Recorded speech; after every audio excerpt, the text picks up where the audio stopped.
following program is rated MAL. It contains strong language and is intended only for mature audiences. This week on the 5-Minute Warning. Once again, you said men judging men. I don't condone it. This is not Mo B saying, hey, just slap a bitch. No, not saying that.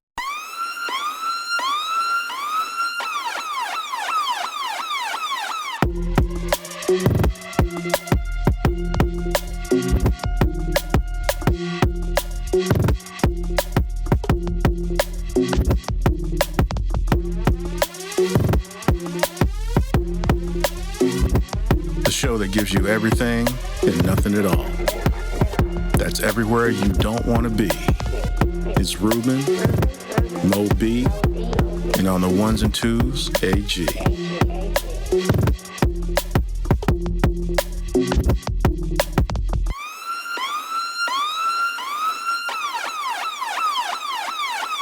The 5-Minute Warning.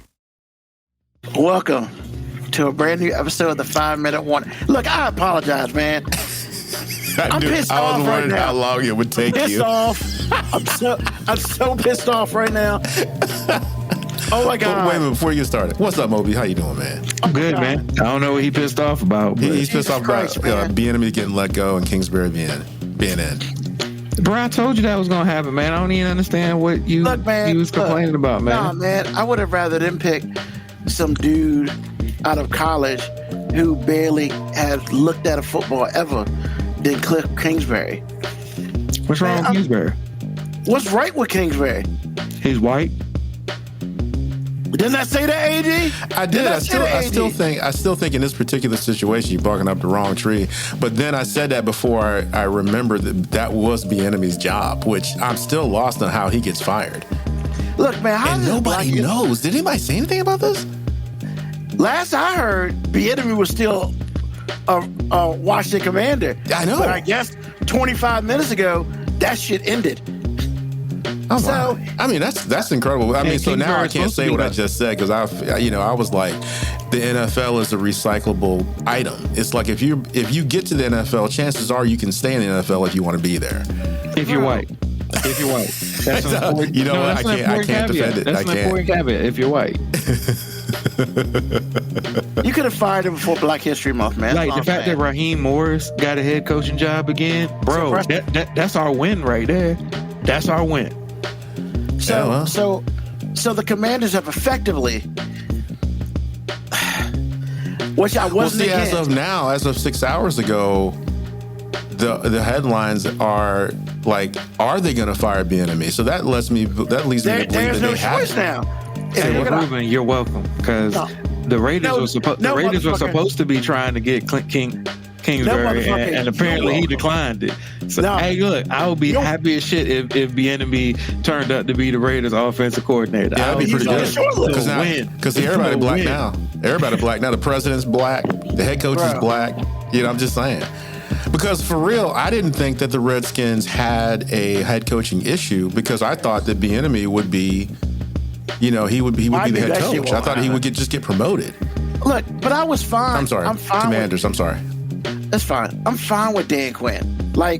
Because I'm like, Dan Quinn's going to put together our piece of shit defense, and he ain't had no time but to do nothing but put together our piece of shit defense. You have a competent, well-standing offensive coordinator right there. Why are we getting rid of that? Like Cliff Kingsbury has won some shit. Like, he ain't won shit in college. He ain't won shit in NFL. Bro, but you forgot. Him and Sean McVay are cool, man. At least Sean McVay won some shit. I'm just saying, if you cool with Sean McVay or somebody from the Shanahan family and you're white, I mean, you're going to be coaching somewhere. He's not wrong, man. Because maybe that's why Raheem Morris got the Atlanta job. Raheem Morris got the Atlanta job because he was an interim coach there a couple of years ago before they hired Arthur Smith. He also was a coach with the Rams. I'm just letting you know. Well, yeah. I mean, to go along, to piggyback what Moby said, that could be part of it. He got that McVay cosign. Yeah, but the biggest thing though is, Arthur Blank was comfortable with him. You take that any way you want to take it. But yeah, he was comfortable with him. I think Raheem Moore's got 2 Super Bowl rings as assistant coach because he was assistant coach for the Rams. Yep. And he was assistant coach for Tampa Bay. He was receivers coach for Tampa Bay. When they went like back in the day? No, like a couple years ago. No, when Brady was there. Yeah. Oh yeah, that's right. I knew he was a head coach there, but I forgot he came back as an assistant. So at least this motherfucker's got pedigree. Like, I'm sorry, man. I'm sick of sorry ass non-winning white coaches keep getting jobs, man. I'm over this shit. Like, AJ, I wish you could pick the archives up like to last year, man. During the summer last year, when I was all up in arms about why Bieniemy even took this job with Washington. I remember. I said I was like, bro, it's a lose-lose for him. There's nothing he can do to make his life better. He should stay in Kansas City. And this dude over here was all like, no, he's the head coach at Waiting and blah, blah, blah, blah, blah. It's a great opportunity. And I'm just like, shit don't work out for black people like that, man. Come on, man. I mean, you know, as hopeful as I was, Moby's not wrong. I mean, because I thought that... Because I figured if you're not going to get a head coaching job from Kansas City, I guess the last-ditch effort was to go to another team and show you could do it at another team to show that you're actually good and this is not all Andy Reid. I mean, however, it didn't work out that way to start with, even though I think that he improved the offense greatly. It didn't work out that way. And now this guy's like, you're hiring an offensive coordinator when you have one and I'm the dude. So, and you're not going to make me a head coach. So what are you doing? Well, it's hard to not make it a race thing when all these things line up constantly. It's not even a race thing with me, man. It's an addition. It's like on top of that shit. Maybe not with you. Well, Ruben, you really can't say that because you actually led with that. Well, no, I didn't. But what I'm saying is, look, if they sat here and said, we hired Bill Belichick for defensive coordinator, I ain't mad at that. But you gonna hire somebody who ain't been successful on any level in any coaching that he's ever done to lead up. Get the fuck out of here, man. Like, that's the whole thing. It's like, Let me ask you a question. What was Cliff Kingsbury doing last season? What was his job? He was a special something UCLA or USC or something. USC. Who's the quarterback at USC? We are not getting Caleb. Bro, I'm telling you, they are trying. They're going to try to find a way to trade up to get Caleb Williams. It makes a lot of sense. That's the only way this shit makes sense. And we're once again, God damn it, man. Because wait a minute, were y'all bad enough to get the number 1 pick outright, or are you going to give up a lot of stuff? No, we're number 2. No, they'd have to trade. They'd have to move up one. So do y'all have draft capital, or do y'all have trade capital to make the? Because literally, Chicago don't necessarily care if they're gonna keep Fields. They don't really care about the pick. They'll just get all the Washington's picks for the next 2 years to move up one But spot. the thing is, have they decided, because they act like this guy is so bad that they're doing him a favor, which I disagree greatly. Have they even decided whether he's the guy or not? No, what's going to happen is they're going to trade Fields to fucking Atlanta. They're going to get their first round pick and probably a second and a third, and that's going to be fine. They're going to pick Caleb Williams, and then we're going to pick Jalen Daniels. And that's whatever. My thing is, the only thing this dude is known for is his thirst trap at the draft 3 years ago. Like, this motherfucker. Was that Cliff Kingsbury? I thought that was Cliff. Yeah. Oh, that was Cliff Kingsbury. Because we talked about that house the whole episode. Yeah, that was Cliff. That's the only thing this motherfucker has been positive about ever. Ruben, that is not true. I mean, we can say the white thing and all that. Ruben, that's you true sound too. like a hater, bro. You kind of do. Like a hater. You kind of do. Because, like, look, man, look. Because you have to consider what kind of train wreck he had in the quarterback. Anytime you sign a contract that says you have to study film and you're the quarterback to get a certain amount of money, there's a problem already. I could not imagine what it would be like to coach somebody that lazy, or at least the perception of somebody that lazy. All I'm saying is they hired him for Kyler Murray, and who's still in Arizona? You can't even say that, Ruben, because players are always going to be there longer than a coach, man. They signed this dude to $250 million or whatever it was. It's a lot of money. They're not going to get rid of him. Here's the thing, man. How many times was Arizona in the playoffs while Cliff Kingsbury was there? That's right. 0. Okay. In college, he was at Texas Tech. He sucked at Texas Tech. Okay, look, man. I'm not going to. He sucked at Texas Tech. I'm not going round and round with you. Hold on. Dude, I'm not going to hold on. You're right. No. Yes, dear. I'm done. That's fine, bro. But this dude sucked. Whatever sports we're talking about, we need to address this comment because I don't know what Jay Grizzy is talking about, but we need to address this. What? What's that talking about? I clicked on some besmirching WuTang. What? What did they say besmirching WuTang? Because let's see if I actually agree with them. I don't know what you're talking about. We never talked about WuTang, you might adamantly disagree with it, but I got a feeling that I might actually agree with it. Because I will stand on this hill alone and say WuTang is one of the most overrated hip hop groups of all time. Of all time. Now, don't get me wrong. I am not talking ill of WuTang. I'm simply saying that as a collaborative group, they're very overrated. But how do we get on WuTang? Wait a minute, because he just put it in a comment. He said he just clicked on something and it just sparked my interest. First of all, I didn't know that WuTang was in Las Vegas. They got a Las Vegas. Yeah, they got a residency, man. Which is kind of Black with us and more starting. That's kind of cool.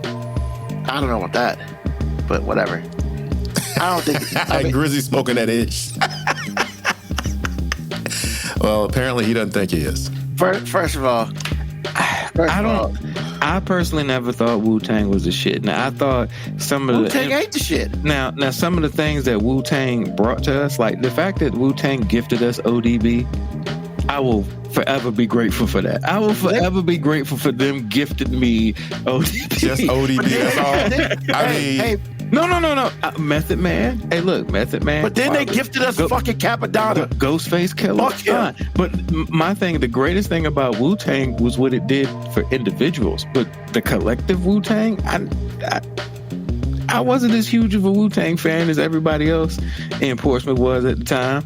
I was on that hill by myself, listening to anybody else other than Wu-Tang. Now, when they broke off individually and did projects, I was a fan of a lot of the individual. Ghostface, Ghostface dropped a gem. Raekwon, Raekwon dropped some gems. But collectively together, I had like 5 songs.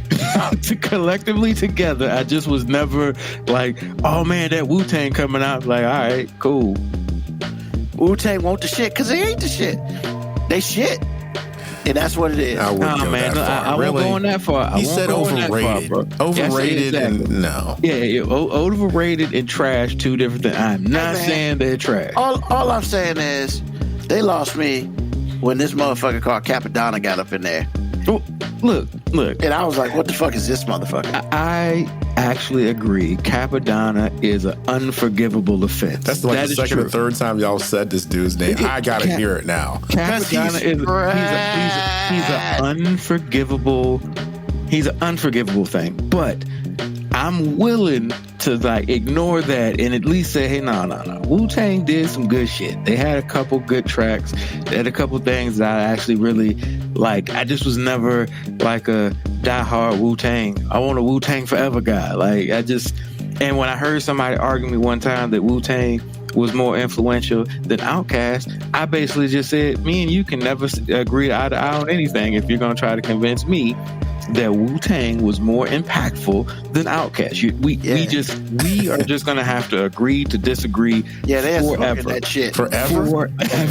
We have to. That's a long time, sir. Forever. What I'm saying is, there's no way you're going to actually convince me that happened. That Wu-Tang was more influential than Outkast. You're just not going to convince me. Free Killer Mike Malone was like drag on Sip the Shocker bad. So Killer Mike swept the hip hop awards at Grammy, even though it's on now. But he got arrested and escorted out, and they haven't reported. They haven't reported why. From the Grammys? Yeah, he was escorted out of the Grammys in handcuffs, arrested for something. Did it really? Yeah, he's black. And I don't think it happened. It wasn't anything that happened at the Grammys. So my thing. So he had a warrant and didn't know it. I'm willing to bet that there's probably some petty ass shit, like some warrant that he didn't even know about, and they saw this nigga riding high on the great, bruh.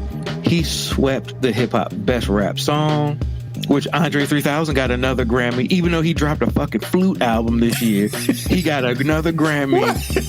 Don't get me started. Man, leave it alone. No. Hold on. First of all, I'm okay with the Flute album because I knew what it was going to be. But I just want to point out that Andre 3000 got a hip hop Grammy award this year for his collaboration song with Killer Mike that won Best Hip Hop Song.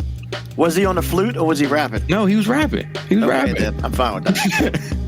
If this nigga in the background playing the flute, so even in a year where niggas was clowning him by dropping the Flute album, this nigga said, F y'all, I still want a fucking hip hop Grammy. I dropped one verse this year.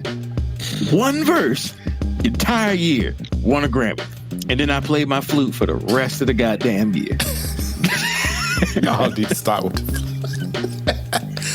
Oh, man. Marcus J said he loves it, and I'm just kind of like... Hey, Ruben. That's cool for you. I'm not into flutes like that. I like words. I'm not, but to me, it's like if I go to get a massage and you drop that new Andre 3000 flute music on the background, I ain't gonna know because I'm still goddamn massage. I would know because it is dope. I'm like, it'd be dope, but like, is it playing on my Spotify right now? No, it's not. I'm not even going to try to pretend that, oh man, that Flute album slapped. Like, nah, man, that's not what it was there for. Well, BMA loves it. She said, I actually loved this album. Once again, if you know what you're there for, but if you just buying that Andre 3000 because you was like, yes, I've been waiting forever for this Andre 3000 solo album, and you get 2 tracks into that motherfucker and you realize, oh shit, this nigga ain't saying shit. The dude that told me at an award show, the South got something to say, decided to take an entire fucking album off when it came to lyrics. He said, you know what? Fuck y'all. South ain't got shit more to say now. We just gonna play the flutes. I got you know what I'm saying? We maybe that's what he had to say. But that's what he said. He said artistically, that's how he moved. And I'm like, look, I knew what I was going into, which is why I could appreciate the album. But I totally understand that dude that didn't read all the reviews and they just saw, oh shit, Andre's 3 Stacks just dropped a new album, and he goes to listen to it, and he's listening to the flutes at the beginning. He's like, yo, this is a dope ass build in. Oh shit, boy, when the bass line drop on this motherfucker, I bet it slap. And then he gets 3 tracks in, and he's like, holy shit, ain't no bass line, ain't no lyrics. Nigga, am I listening to some melodic ass go to sleep music? Wait a minute, go to sleep. Go to sleep music. All right, Moby. Here's the big question: is it better or worse than Kanye West's gospel album? That's not even a question, of course, because at least the Andre 3000 album makes me feel something. Wow. The most impressive thing about that Kanye gospel album was the fact that you can listen to it and feel nothing. And I don't even understand how that's possible to make a gospel album and people listen to it and feel nothing. Because he made a song about Chick-fil-A not being open on Sundays, man. No, that's not what the song was about. That just happens to be the badass hook in it. 18 minutes in and we're doing what we do. Episode 1, baby. Episode 1. Oh, man. I mean, look, man. You're right. I'm not listening to this Flute album. I can't bring myself to do it. You have to put your head in the right context, man. It's you want Outkast to come out of the speakers. Understand that you're listening to a Flute album and it's not bad at all. And that's why I'm never going to listen to it. I appreciate he developed the craft. I didn't know he could play at all.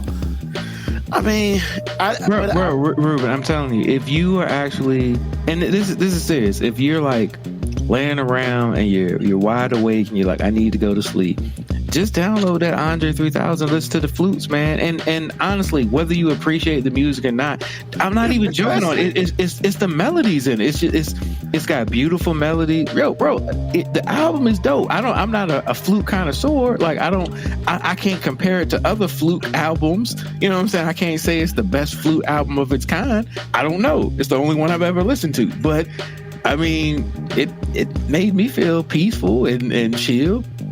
I bet if I was still smoking weed, it'd be awesome to just like be lit up somewhere listening to the flutes and shit.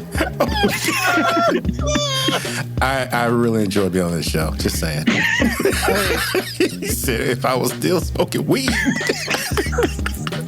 Oh my God.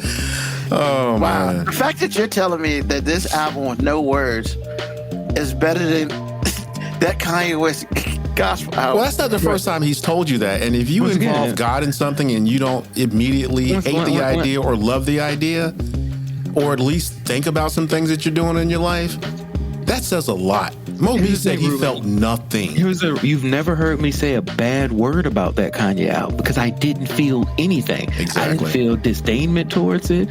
I didn't like it. It just was like 28 minutes that exist on a track.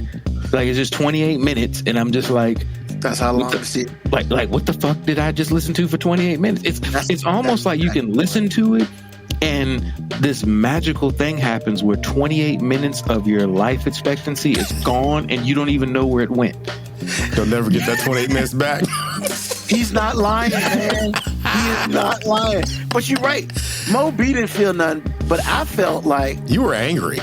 Hell yeah, I was angry. But that's the wrong kind of anger. You were angry that it even existed. I'm like, come on, man. I'll tell you why, man. Brent Malone says, how bad was hip hop last year? Are you making comment that because Killer Mike won the awards? Because that Killer Mike album is dope. That Killer Mike album is really dope. But you're missing the one. Zampier, the pan flute guy's pissed off somewhere. He should be. That dude is like, this motherfucker went fucking platinum on a goddamn flute album. I could barely sell like 10. I don't know if Andre 3000 went platinum. I mean, here's the thing. Spotify did this weird thing where somebody was like, that flute album got a whole lot of listens. The first track did, the second track did, the third track did. Every other track doesn't really have any downloads, like for real. Like because people gave up. Exactly. That's what I'm saying. That's why I know. That's why I absolutely know there was some cat somewhere who was like, "Yo, I bet he gonna spit on this one. Oh shit! When this bass line drop, it's gonna slap." And then they was just like, "This motherfucker." And then when you look at the names of the songs, you just like, "This motherfucker." He's just playing. He is just playing with us right now. Actually, he was serious. He was dead serious, but okay. It was nice to him to come out and say it wasn't a rap record. I mean, thanks for letting us know, but clearly everybody didn't figure that shit out. They thought you were bullshitting. And hey, Black Morticia Adams is absolutely right. Because it actually said what the genre was when you look at it on Spotify, but niggas don't read. I love how she got the yoga emoji in there. That's exactly what it was. That's why I said you have to listen to it in context, man. You can't just be listening to it expecting like, hey y'all, or something on that Outkast would do. This is a flute record, bro. But people went and bought this shit. No, because they bought it with expectations, like Moby is saying, and then when they got the expectations burned to the ground, they got angry. But he let you know exactly what he was doing. It's true. You can't get your damn money back, though. It's fucked up. Hey, man, that's a you problem. Yeah, it wasn't false advertising. He said exactly what he's going to do. They released reviews for the album 2-3 days before it came out. And it basically said he's not rapping. It's just instrumentation. And niggas don't read. So I'm sorry. That is very. I shouldn't say that. People don't read because that is not a nigga thing. People don't read anymore. But wouldn't that make you ignorant to start with? I'm just saying. Those other people didn't buy this shit. Oh, I disagree, sir. I disagree. There's a plenty of white person who's out there who's just as disappointed, thinking that they was gonna hear at least a "Hey Y'all" track. Like, see, I told you. They thought they was at least gonna hear "Hey Y'all." Oh shit! So Andre 3000 breaks Hot 100 record with song from new album New Blue Sun. He had 5.8 million streams in the first week Hold on. That's what I'm saying. They looked at the streams and they realized that people weren't really making it through the entire album. Yeah, they started with 5.8 million official streams and then stopped. Yeah, man. The fuck, man? Like, I can't believe people are so angry. The idea that we spent 10 minutes on this, man. There's probably a lot of people who listened to it thinking that people were just lying. This can't be true. At some point in time, he said something.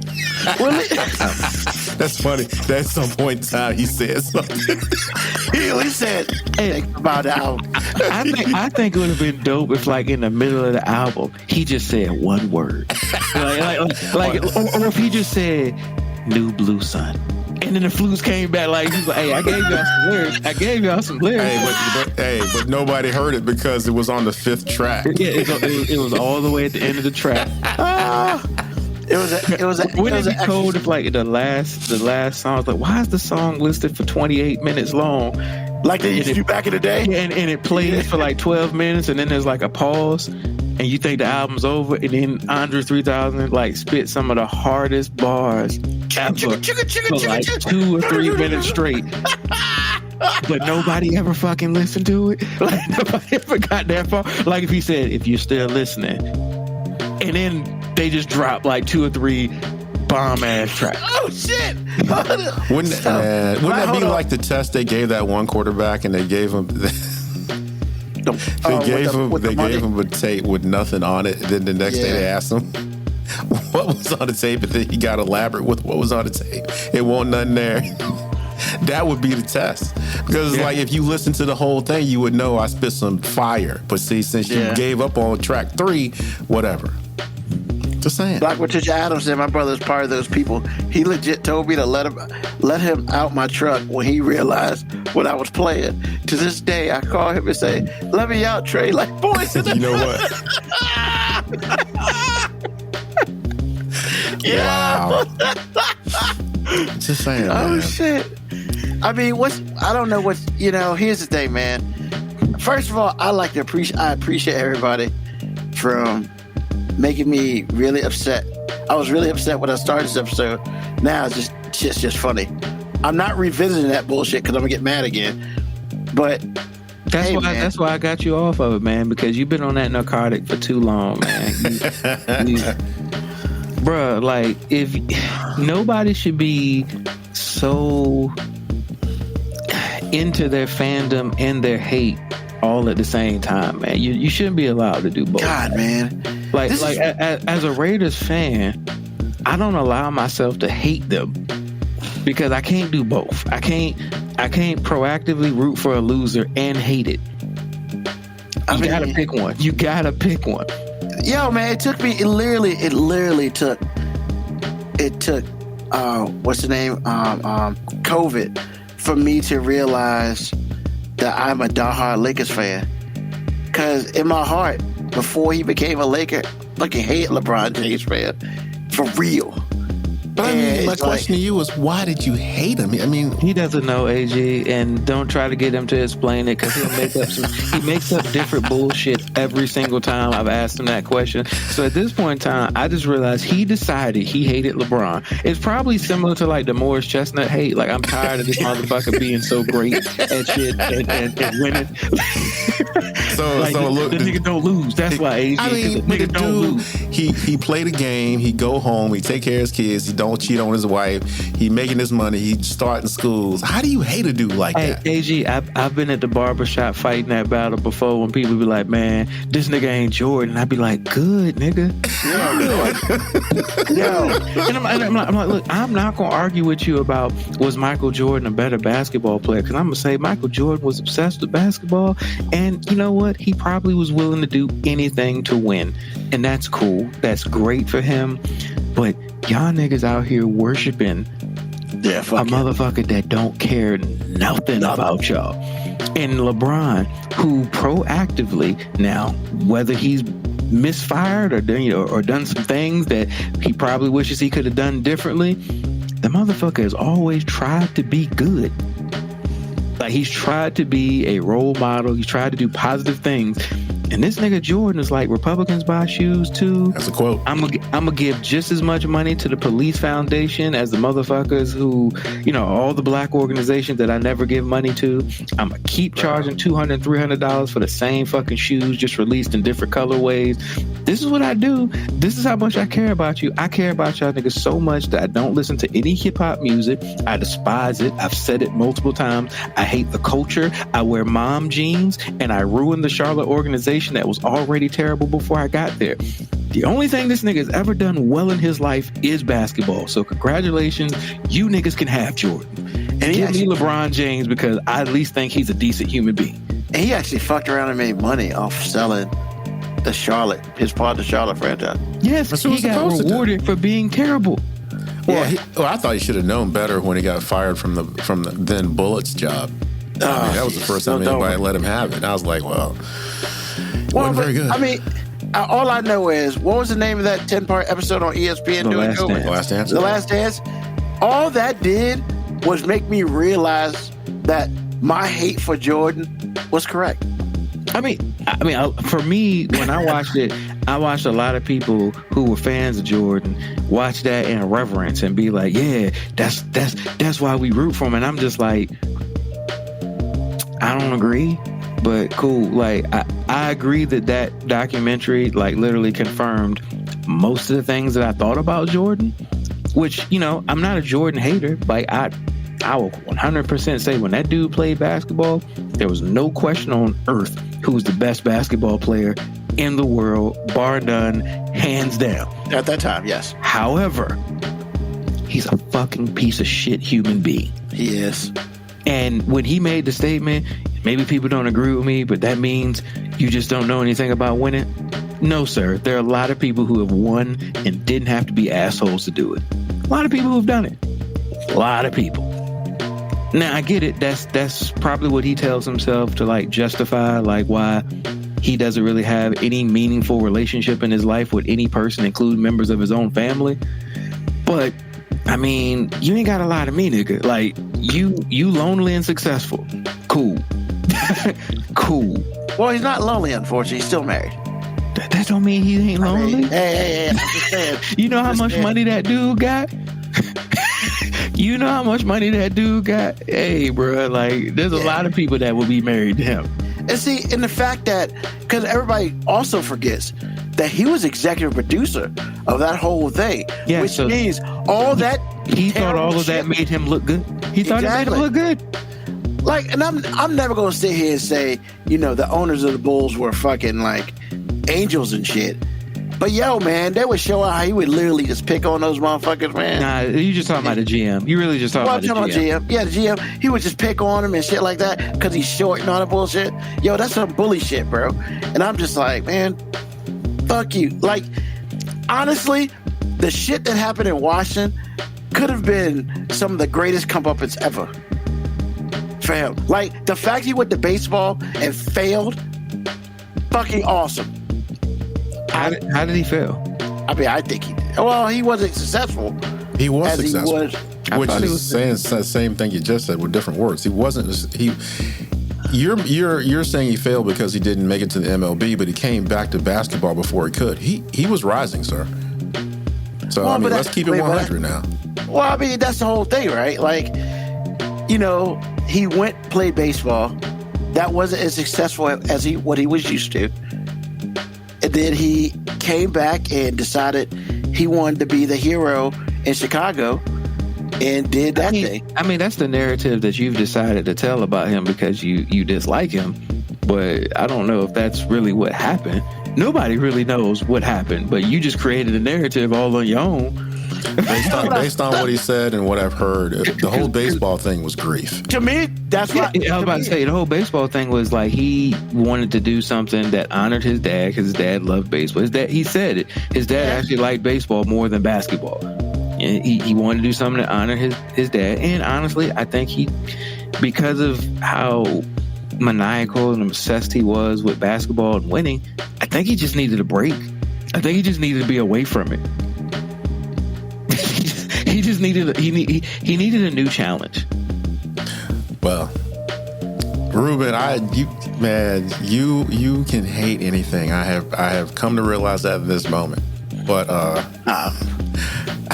the Commanders thing, I get it, but it is what it is. They don't pay your mortgage, sir. They don't pay your mortgage. Yeah, fuck them. I'm just gonna. Hey, look, man, I'm a fan, and I'm gonna be mad for a while, and I just got to be mad for a while. All right, I mean, all right. Al Bundy did apparently score 4 touchdowns in a single game, according to Black Morticia Adams, and that I used to love when Al Bundy said that shit. Scored 4 touchdowns. Yeah. So, conspiracy theory with the baseball because he got caught betting on basketball.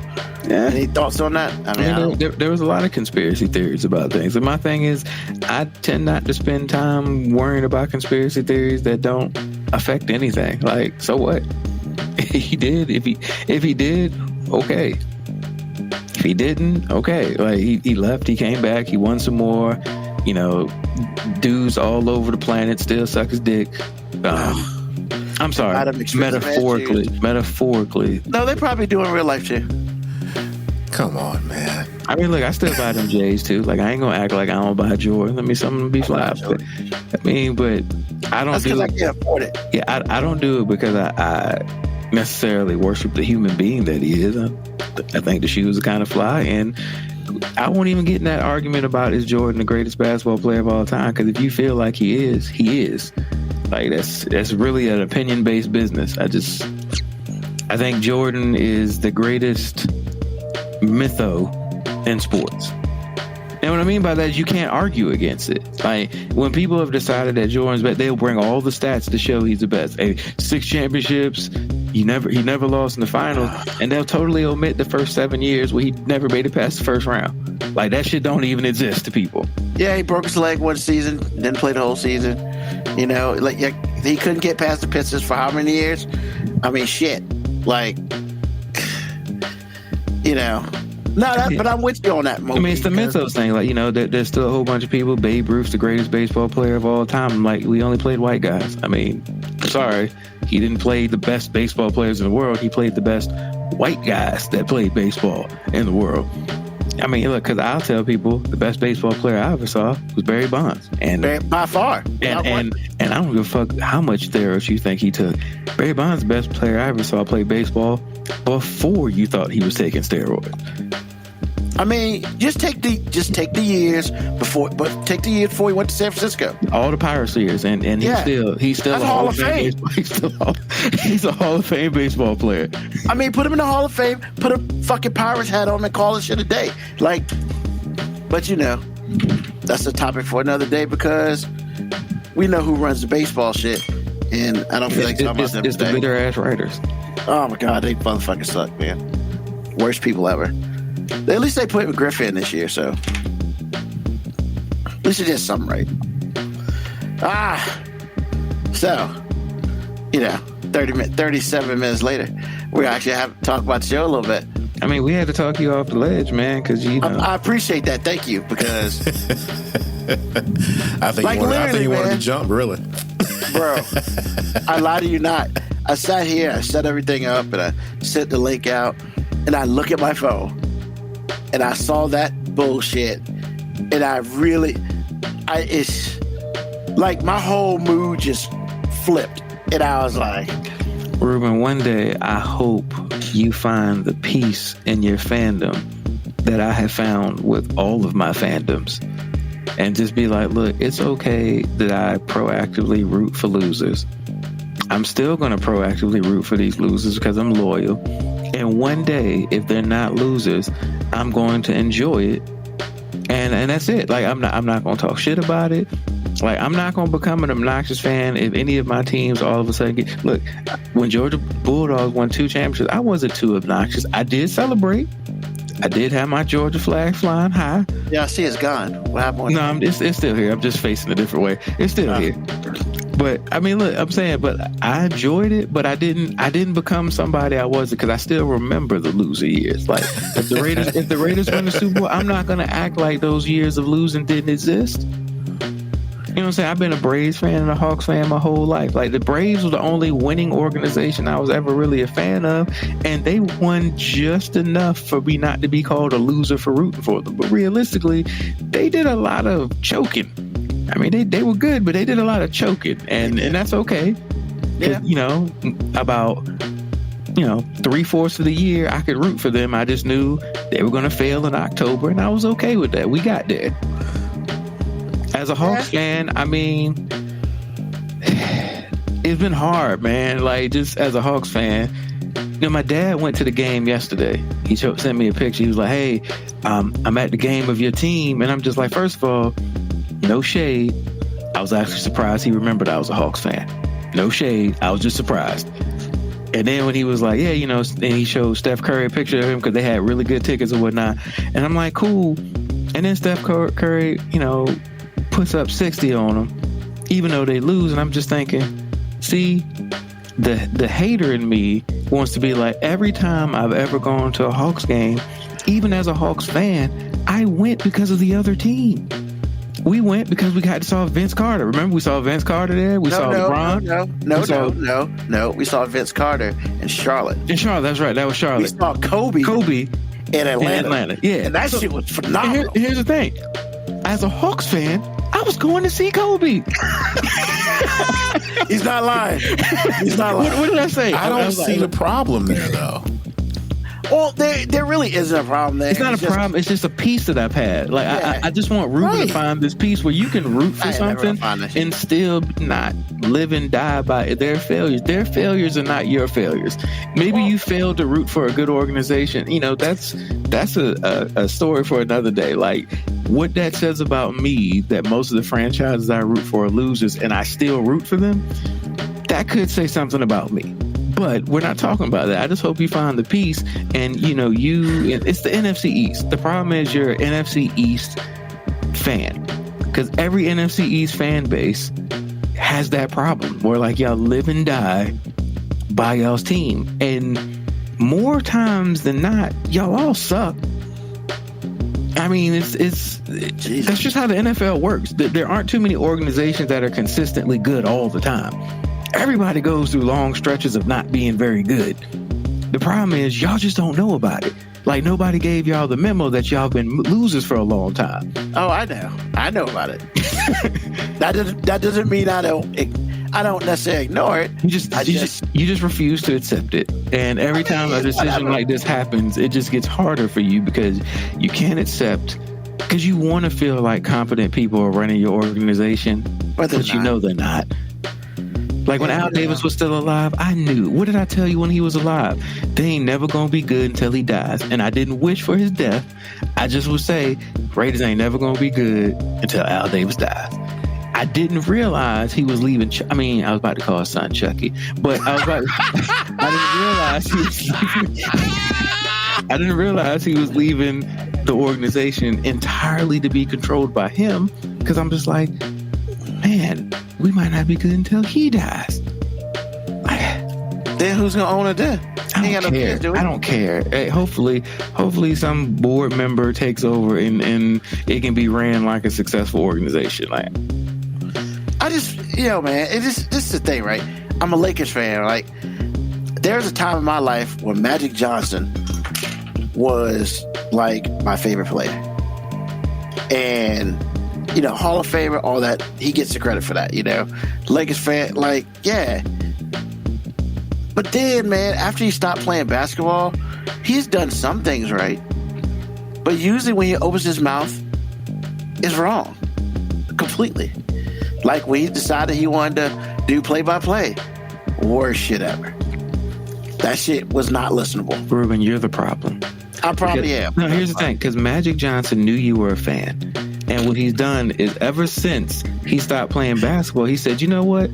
Fuck that guy. I'm going to do things intentionally to ruin his life. He's like, you know what? I'm going to do play-by-play for his favorite team just so he can hate it. I'm going to try to be the coach of his team for a couple of days just so he can hate it. I'm going to get into baseball ownership for the Dodgers and have them win a World Series while the Yankees don't. just to hate Ruben. And he realized that hate won't get to you. He was like, it's too far from home. This nigga don't feel it yet. You know what? I'm gonna become part owner of this nigga's favorite franchise.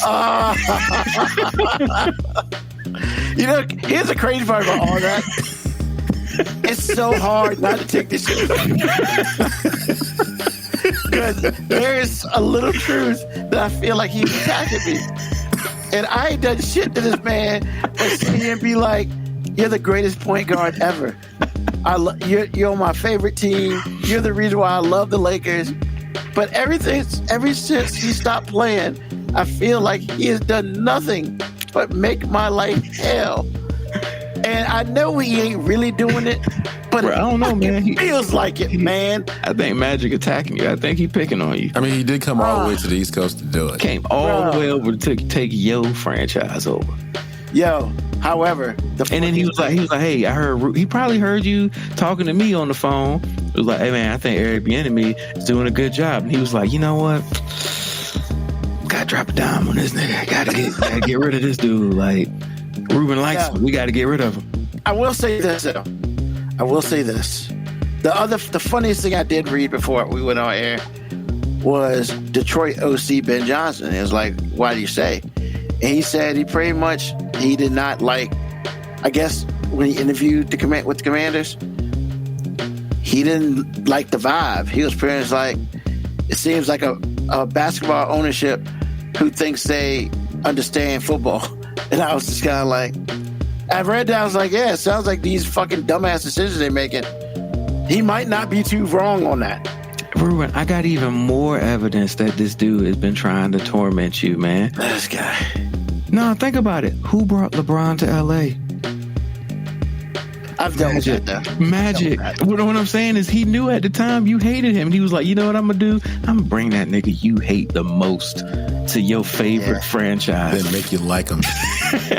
Bro, the first couple years with LeBron, man, it was, you guys Moby, man, it was touch and go. I was like, this motherfucker, like, you need to win some shit. But no, he did. Man, he won a championship for But of course, everybody's like, that bubble championship didn't mean that. I was like, sure, it meant something to everybody. They just mad they didn't win it. Yeah, that ring count. Yeah, that's called straight up. You can't take it away from them. I mean, hell, that's, in the grand scheme of things, that's probably the easiest championship anybody's ever going to win. They didn't have to do any traveling. Literally, all they did was play ball, eat, sleep. I guess maybe worked out a little bit, maybe some practice, but they stayed in the same fucking place. And you got to think about it. They were in a bubble, which is apparently the only way Anthony Davis can stay healthy for long. Clearly. Keep him in a bubble. Oh, my God. The fact that they won Thursday without those two guys, I was so happy about that. All right, we talked about sports for 48 minutes, but we're really not talking about sports. We're really talking, we had to get to the root of what has been generating Ruben's hate. And honestly, we figured it out. Magic Johnson hates Ruben. And that's really all his sport hate revolves around Magic Johnson disliking Ruben. I don't know what the fuck Ruben did to Magic Johnson. You know, I believe Magic Johnson and Morris Chestnut are friends. And he don't like the fact that you hating on him like that. They probably are. And they probably be kicking it with Blair Underwood too. Just like, hey, bro, like he was hanging out in Petersburg with Blair Underwood at. First of all, this is too much fun for me. Yeah, funny, man. He does have that whack Virginia commercial though. And I'm just like, bro, get off my TV screen. He's got two, because he has one that's just about Virginia. He has one about, what college is it? Bland College, Community College. I mean, maybe you've seen it, not me. Fuck it. Yeah, it'd be airing here, and it's like cool. Y'all can keep that shit. So, apparently, if you pay Blair Underwood enough, he'll be from Petersburg. I know, right? Oh man, motherfucker! Like Magic's son got rejected by Ruben. First of all, I was trying to leave that one alone. We're not doing that. F y'all. I'm not leaving that one alone.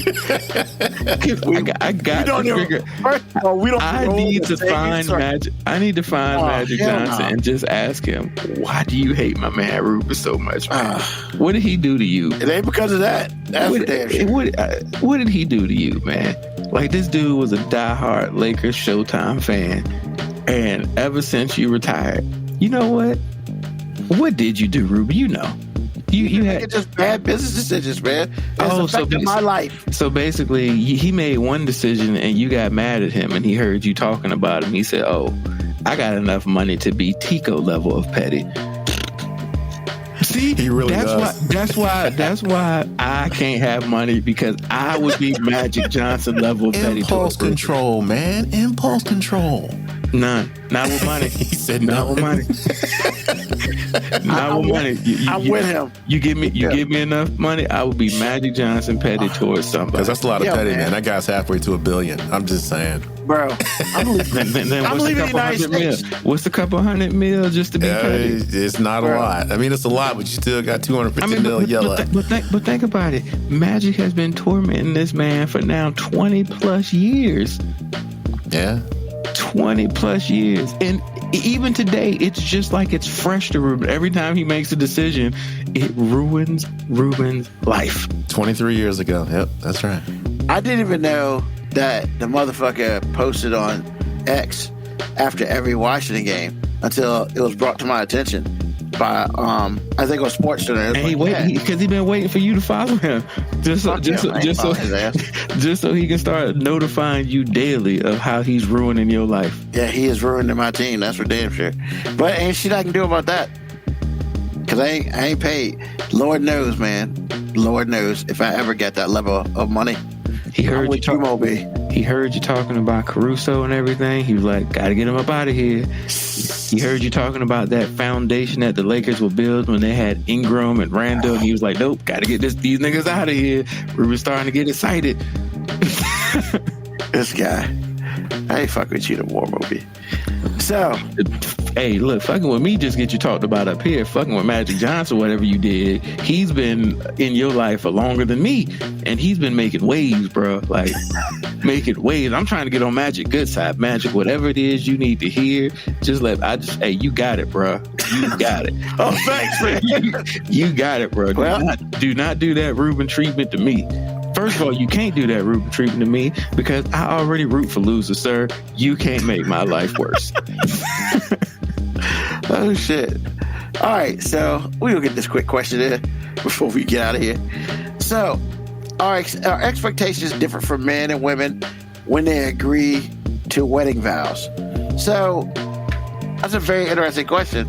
Since I've never said wedding vows, I clearly have no answer to this.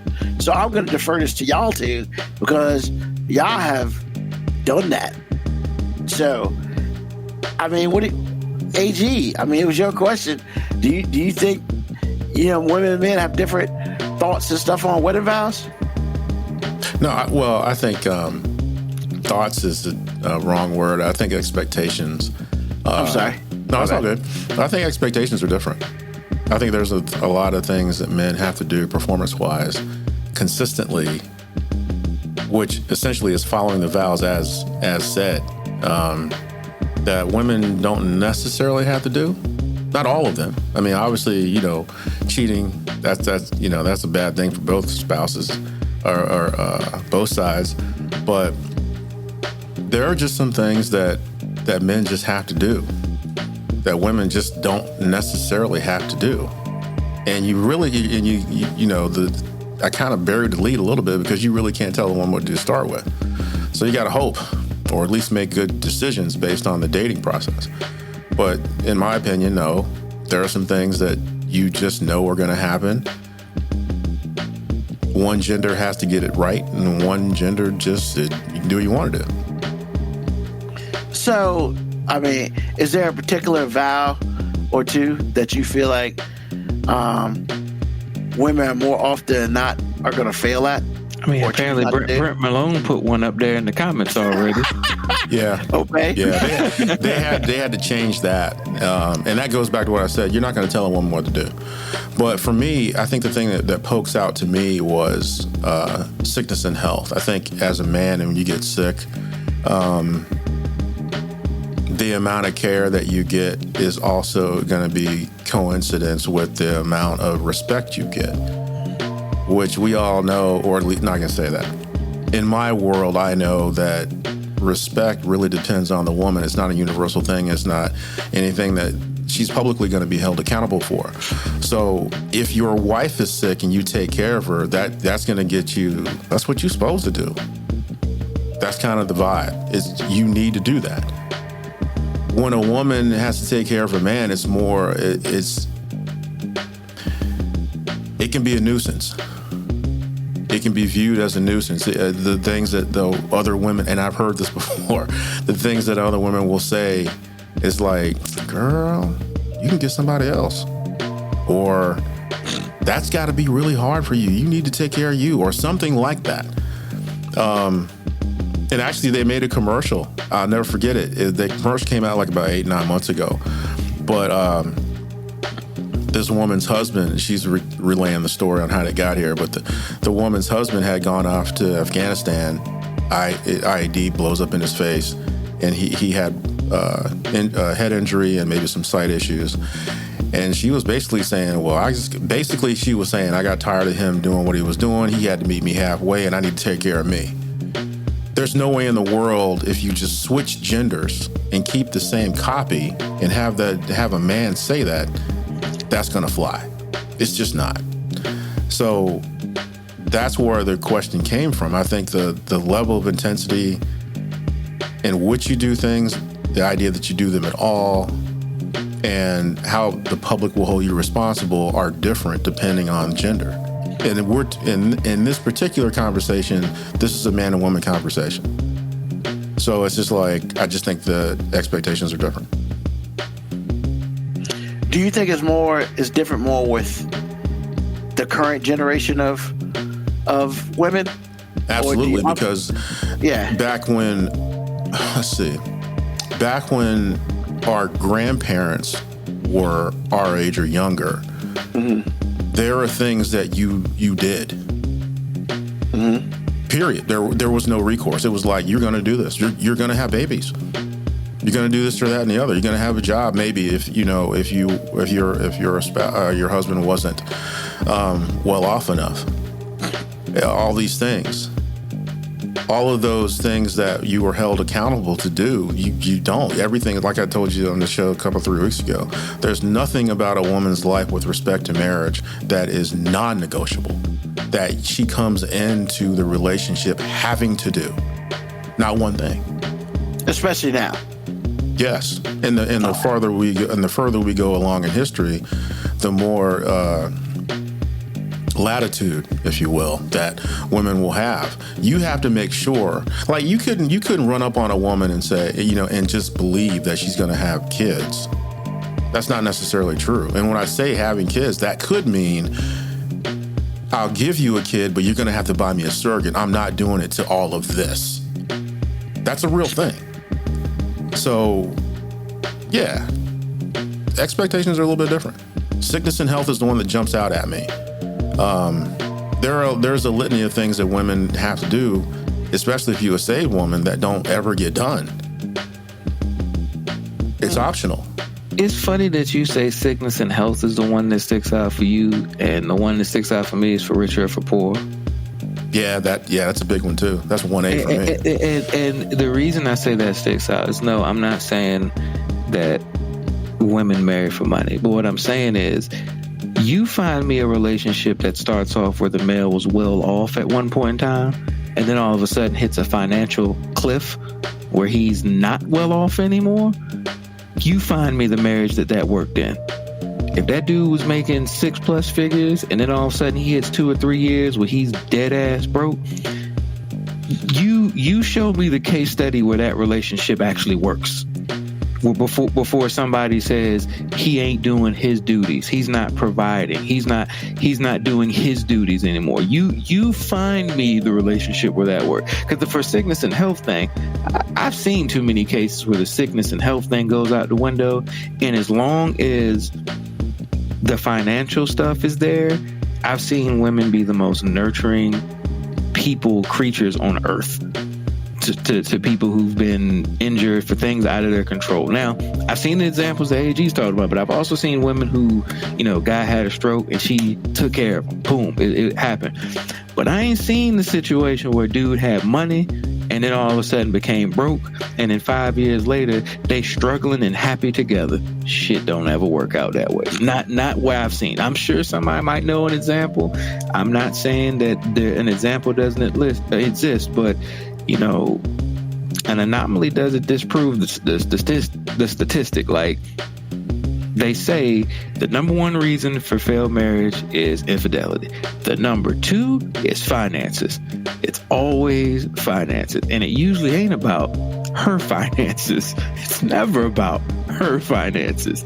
It's always about his finances, or lack thereof, or mismanagement of, which mismanagement of is sometimes a nice way to say he just ain't got no money no more. Because, sometimes you mismanage it, sometimes you just ain't got it. Like, shit happens. But, yeah, when you say for sickness and health, I'm like, for richer or for poor is the one that I'm just like, there's a different set of expectations on that one. Because I think when people get married and the spouse of somebody gets sick or something, I think you're right. I have seen many of the examples where women are like, hey, you got to take care of yourself. You got to make sure you're taking care of you. You sometimes have to put you first. But for the most part, I think it's common practice that most people would be like, it's kind of messed up if your spouse gets sick and you just jump ship. I think both ways that gets looked at as a complete negative. Now, if you were the dude that make money and then 3 or 4 years later he ain't making money, I don't think anybody gives that woman shit for being like, hey, he's not providing anymore and I got to get out. I don't think anybody gives her any shit. In fact, I think a large majority of people celebrate it. Because are we talking about a large majority of women? Yeah. Because I feel like men don't celebrate. Because men, I was gonna say that's. I'm not saying men celebrate. Men just go, man, that's fucked up.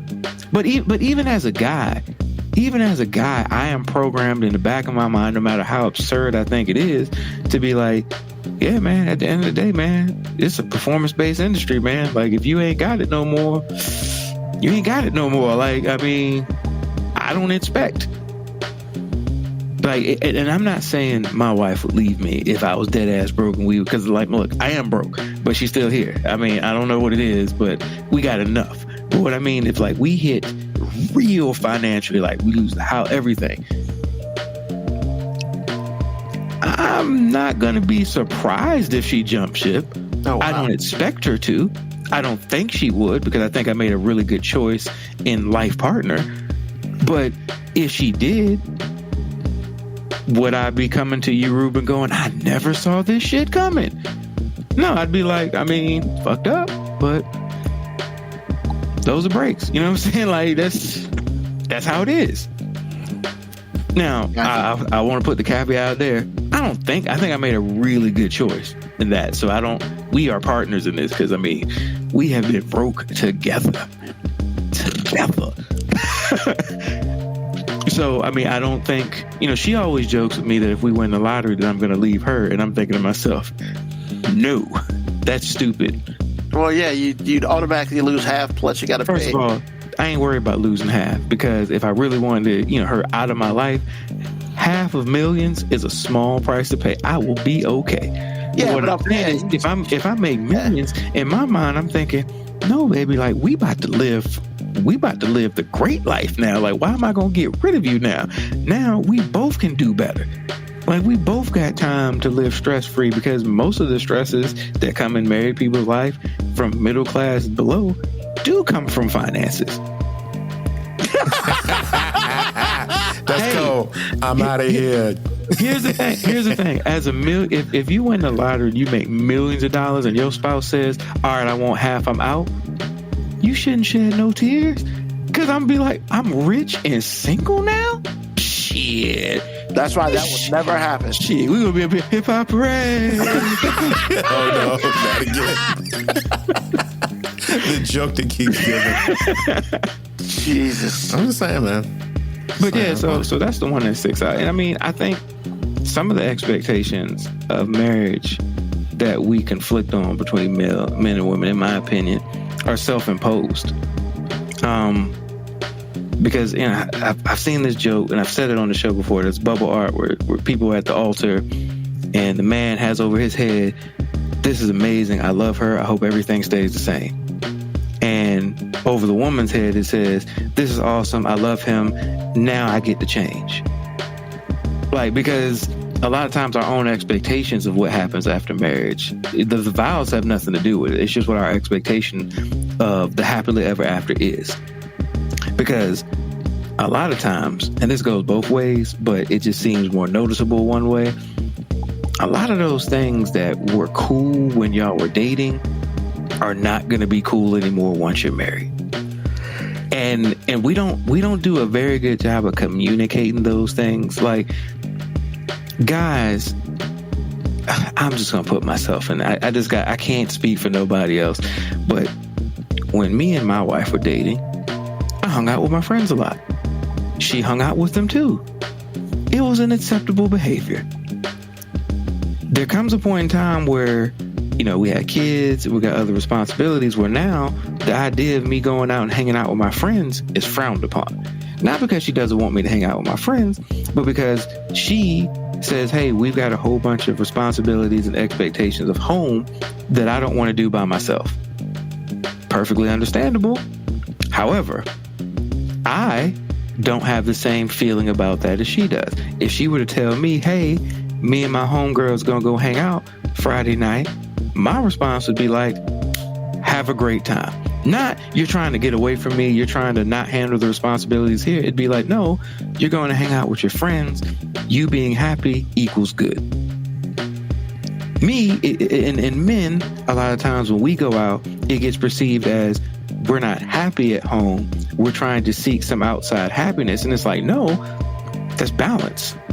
Like, it's important for you to have the friends. Now, checks and balances, everything in moderation. Because I fully acknowledge that, like when my first daughter was born, Kira, I still had the weekend mentality, where my weekend was, "Hey, I've been working all week. My boys go out on Saturday. I'm gonna go hang out with Saturday.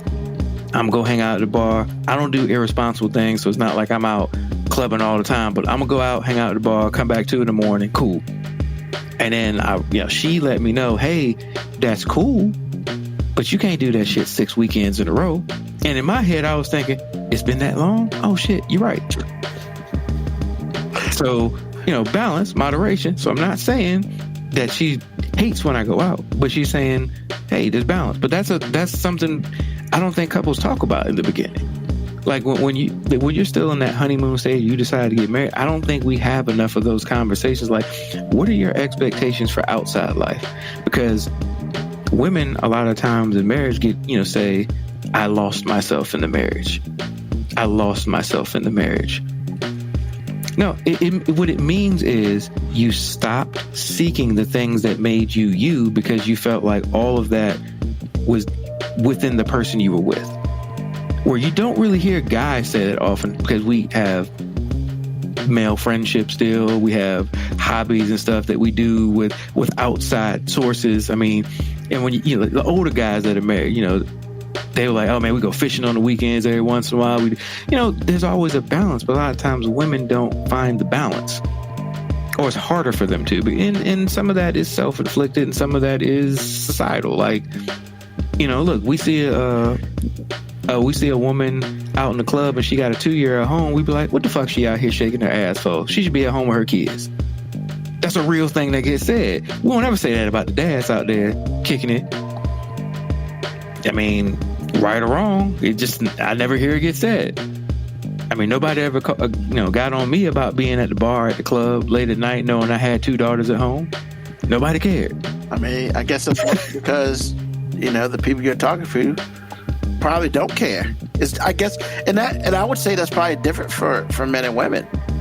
If you're a woman who got 2 kids at home or whatever, and you're out in the club and a guy's trying to holler at you, "Yeah, I got 2 kids." Some guys, I think the first thought is like, "What the fuck you doing here?" But then with girls, I don't think that comes up at all.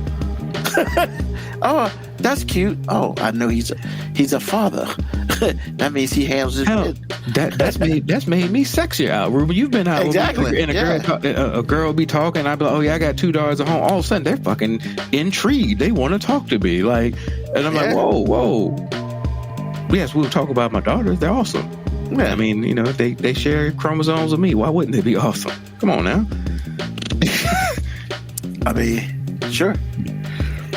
But yeah, I mean, yeah, you're right. It does. It's a plus on one hand for one. It's a negative for the other. So once again, I think some of the expectations are self-inflicted, like the sickness and health thing. Like, if my wife gets sick on any level, I'm going to take care of her. Like, it's a non-negotiable. I'm not even going to let her bullshit to me like she's not sick. Like, if I look, you're sick, stay your ass at home, sit down, blah blah blah. I don't give her the same leeway for me, because truthfully, the leeway doesn't really exist. She just, in my opinion, a lot of times she says it to make herself feel good, because, like, she can see me throw up and then she's like, oh, I don't want you to do anything, but 5 minutes later it's like, but can you take the trash out before you leave tomorrow? It's like, you just saw me throw it up. But once again, self-inflicted, because I'm like, you know, she'll ask me and I'll be like, I'm good, I'm all right. She know I ain't all right, but as long as I say I'm all right, her conscience is clear. That's pass. Conscience is clear, and I don't share that, because if I know she's sick and she's telling me I'm fine, I'm like, you're not. Girl, keep your and that's insulting to me for you to tell me that you're fine. Like, I haven't been around you for like 16 years. Like, I don't know what you look like when you're not feeling good. But once again, I can't let that conscious thing pass. I think she can. Gotcha. Sickness and health, baby. Sickness and health. Cool. Well, like I said, I've never said those vows before. So I don't even have any idea what I would even think about. But yeah, that's my opinion on it. Anybody else got anything? I mean, what sparked that question? I forgot what was going on. I really did. There's context to it. And I just was thinking out loud. I was like, well, I guess my question to you would be like, do you agree with my statement that a lot of the expectations are self-inflicted, though? Some of them are, but because I agree with a lot of your statements too. But I mean, sometimes I can only speak for myself. Like, I know some of the expectations that I have about our roles are the reason for my own annoyances or being upset. Like, because at the end of the day, sometimes I'm like, I really wish she would be more attentive to this, but then I'm like, but I really don't let her, because I'm always like, nah, I'm fine, I gotta get shit done, because I'm so busy trying to get into what I believe my roles are supposed to be, which is, you know, it don't matter if I don't feel good, these bills gotta get paid, I still gotta go to work, I still gotta do this shit. So, well, okay, I'll ask you a question. Does it irritate you more that she asked you to take the garbage out? Because to me, that feels like, you already know I'm not feeling well. You're going to ask me to do that? You can do it yourself.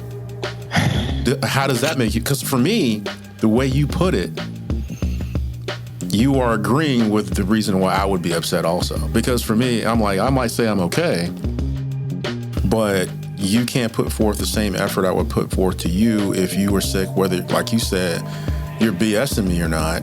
I know you're sick. I'm not stupid. We've been together too long. How about you have a seat, give me a list of the things that you need me to do. I'll get those done also. It irritates me more that you would ask, but I'm such a rational, logical person. I can't get mad at her because I realize it's something that I've created. Because I'm going to do it, or I'm going to, no matter how bad I might actually feel, if something really, really has to get done, I'm going to do everything in my power to just get it done, and not, because I don't want the attention to be about me. Like, if everybody in this house was burning, the last person I would put out is myself. Like, I understand that. I just feel like, so yes, to answer your question, does it irritate me? Yes, but I'm not irritated with her. I'm more irritated with my own expectations that I've created. Like, I'm irritated with myself. Like, why can't I just be honest sometimes and be like, nah, I mean, I just ain't fucking got it. Like, I just ain't fucking got it today. Okay. Because I said, for me, I just feel like that would put me over the edge. If you clearly know I'm not feeling well. Well, I mean, I'll put a real life example that, I hope she won't get mad that I express it like this, because we talked about it before. But like when I became a type 1 diabetic, it was like overnight. Literally, I just went to the doctor, like, hey, your pancreas is not working. I'm like, oh shit. So there was no real adjustment period. And I basically had to kind of navigate and figure out what I couldn't do, blah, blah, blah, blah.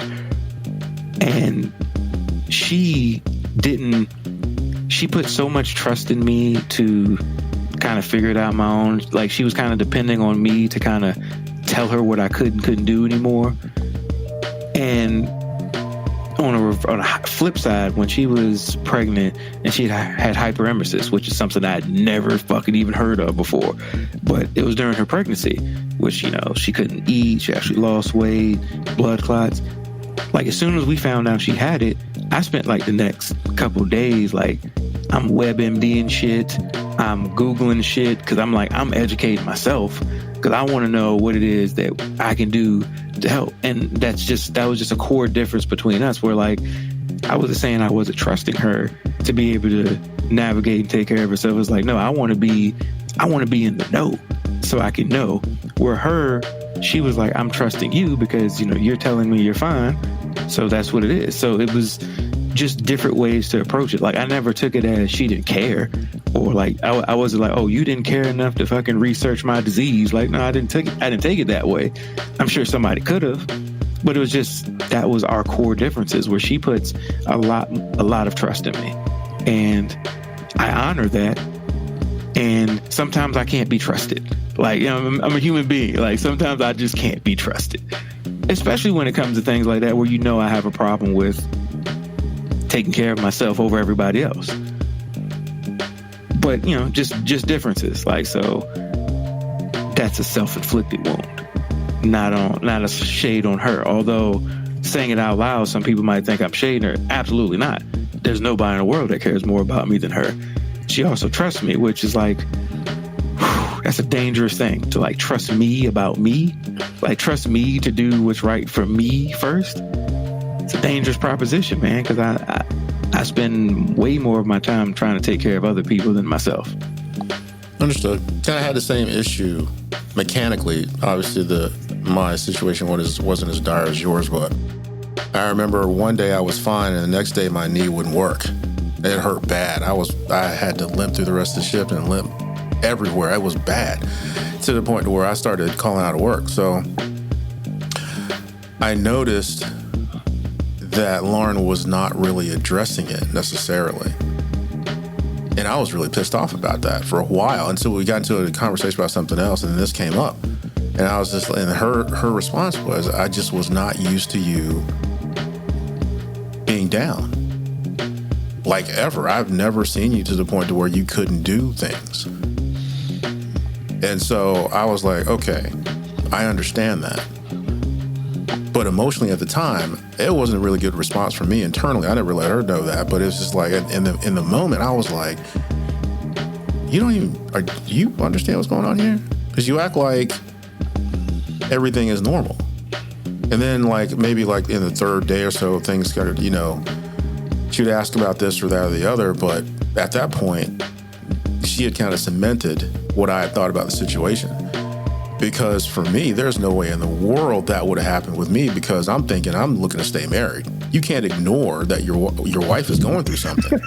Exactly. Because if you do, and that's my thought. That was my thought process too. Like, I gotta be attentive to these things. So yeah, I mean, like I said, I think expectations are different. I think level of performance, I think is really different. I think you're used, as a woman in the traditional relationship, I think you're used to getting so much for so little effort, that when it matters, and it's not your child, it's your spouse, you can react slowly. You do not want it to be real. As a man, you cannot say, I don't want this to be real, or you will be labeled a coward. And you will lose your marriage even if you stay married. You have to stay ready so you don't have to get ready, because if you have to get ready, you failed. And so, I don't know. It was a trigger. What you said to me about your life, it was a trigger for me, because I'm like, But the way you took it, it's a coachable moment. So I have to consider that. So that's communication. I mean, a lot of that's communication. And, it's everybody's responsibility in a relationship to communicate. And it's everybody in the relationship's responsibility to reciprocate communication and reciprocate it in a way that your spouse can digest it. And I heard that said before, like, put something in a way that your spouse can digest it. And I thought, man, that's a real fucking bullshit cop-out thing right there. I got to put it in bite-sized pieces for you to digest it. But that's kind of a human thing too, because I mean, the one of the oldest expressions is not what you say, it's how you say it. Mm-hmm. Sure. That's 100% real in marriage. And a lot of times I try to be cognizant that I'm not very good at the how you say things, because I tend to say things with, my first language is sarcasm. My second language is like blunt. And my third language is I don't give a fuck. So a lot of times when I say things, I'm always even keeled, matter of fact, sarcastic, not giving a fuck. And is that a very digestible way for my spouse to hear things all the time? Fuck no. No. Because to her, that sounds like he's mad at me, he's upset with me, he doesn't like me. Now, all of my male friends, Ruben, I mean, that's just how I talk all the time. About work-related things, everything. I'm matter of fact, don't give a fuck, sarcastic. Even if it means the world to me. That's just how I communicate. But now what you say is how you say. And I get way more in trouble for how I say things than what I say. Because I think at the core, I don't ever say anything that gets perceived bad. Apparently, it's just the way I say it. And God, I hate that moving goalpost that women can pull out. It's not what you said, it's the way you said it. Like, my wife will ask me a question, she'll ask me, can we do something? I go, sure. And she'll be like, well, never mind. I'm like, what? It was the way you said it. I said, sure. I said, sure. Like, what? But you didn't sound like you wanted to. And I'm in the back of my mind, I'm really thinking, but does it fucking matter if I want yes, to? It does. I do it. It does. Let's say I do it. Like take that W. Take that W. Like, do I want to watch RuPaul Drag Race? No. But if you want to watch it and I agree to it and I say sure, just fucking take your win. Take your win and shut the fuck up. No, you didn't get the flowers. I'm telling you, man, that matters. I had to spend a lot of time. I know it matters, but in the moment, I struggle with it. It's a skill. It's not something innate. It's a skill. I'm just saying, I learned a lot of things I had to pretend to like before I got married. And when I say pretend to like, I'm not really talking about the event or an action I needed to take or something that I was, a request that was made of me, as much as if it was something I didn't necessarily want to do or thinking I was going to do, I had to pretend like it was the best thing ever. And it's just like, because I had to understand that this person is coming to me with something that matters to them. They are inviting me into a world in which they want me to exist with them. I need to be excited about that part. Now, what's coming, I don't know. Say what? How long have you been married? No, this was something I figured before. No, I'm just asking you how long you've been married. Oh, 8 years. Man, I've been married almost twice as long as you, and I don't have that gift yet. Because you had, man, I'm telling you. I don't have the life experience, apparently. No, it doesn't. You know what the life experience is? You told me what the problem was. You understand what it is. You have to go to work now. Because you have to, and it's not pretending as much as I kind of is pretending. Because you have to be sure that other person knows that you are excited about with this invitation that you've given me. And if you don't display it like that, then it's not really unlike how men respond all the time to their wives going, ew, I don't want to do that. You're hurt and you're damaged. You told me you didn't want to do that, and I'm okay with that. But no, well, I'll tell you what, I'm not. I'm not okay, because I feel like, for me, everything is like a 100-100 type of thing. If I'm expected to do this, then so are you, or you're expected to do the counter with as much effort as I put in. And what I'm finding, which is probably the context in which this question arose, was the effort is not there. Because as men, we are always teaching other men how to be better men, judging other men, because of something they didn't do. And you in particular with daughters, you will expect things out of their prospective boyfriends or fiancés or husbands that you would never expect out of a man in general. Because it changes when you're looking through the eyes of a dad. All of those things. So it's just like, that's where I'm coming from. But I'm telling you right now, if you invite a woman to something that she doesn't want to do, she does have the right to just tell you, I'm not doing that. And that mattered because my wife does not like the Three Stooges. She hates them. But what she did tell me was this. But I'll watch every episode with you. And that's all I needed to know. A lot of women will act like they don't want to do anything. And really what I wanted to piggyback on what you were saying earlier, the other thing that I noticed, and I don't live this life, but the other thing that I noticed is sex, man. I mean, you get married and it's just like, no. How are you supposed to survive with a situation like that? Well, actually, men are built for that. However, if you ever said no to a woman before, it's no fun. And all you did was the same thing she does 20 times a month. And I'm just letting you know, the expectations are a little different. Yeah, that I'm tired or I have a headache. All the excuses. When you're a male. All the excuses. Male, it's a little different. Even if it's real, it just hits a little different. Because I promise you, Ruben, if you ever said no to your spouse more than once, she's going to think you're cheating. I promise you, she's going to think you're cheating. But I'm just letting you know that things are, when I look at life, it's different. I'm glad I don't live that life, by and large. But some of the stuff I see that men we are held responsible. It's non-negotiable, all of those things. And when you're there for someone, and that's, I guess, at the end of the day, is my final thought is, when you are there for someone that much, they don't have any space to work if they wanted to. Everything is given to them. You're always available or not. You always provide, even if they can provide. Because their money is their money, your money is legacy. There's difference. So all of these things, all these tenets of life, you provide because that's your freaking job. As opposed to a woman, it's just, I don't have to be in servitude to you. I am the queen, all the things. And if you look at life, how it plays out, that's exactly what's happening. You want a kid? Number one, you better make sure I want one. Number two, there's going to be some limits. Maybe. If I change my mind, then you need to get a better job. Those are all the things a woman can say to a man, and it's cool.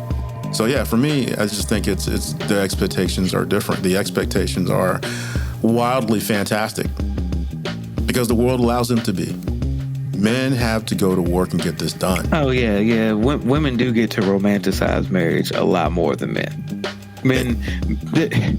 Look, it's 40-year-old me going back and explaining to 23-year-old me how my marriage is right now, and then convincing him that I'm actually happy.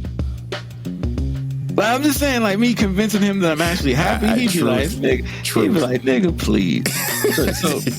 So you mean to tell me you happy when you come home from work and you can just watch Law and Order SVU and lay in the bed with her in silence? That makes you happy? Yeah. Goddamn right. Shit, I can't really think of three things better than that off the top of my head, honestly. He'd be like, nigga, you tripping. I'm never doing that shit. I'm never doing that shit. Oh, man. But, All right. So this is what you have to look out for, Ruben. You really, and I've impressed this upon you before anybody else is listening that's single that even has a little bit of desire to be married. Understand what it is that you want. Make sure that you are adult enough to make it reasonable, and then figure out who can make the best performance. Because women are allowed to say some hurtful things to you. Hurtful. That is the most truthful fucking shit ever. A woman can assassinate your character, and you just gotta sit there and fucking take it. Exactly.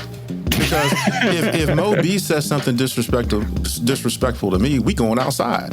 You can't tell your wife that.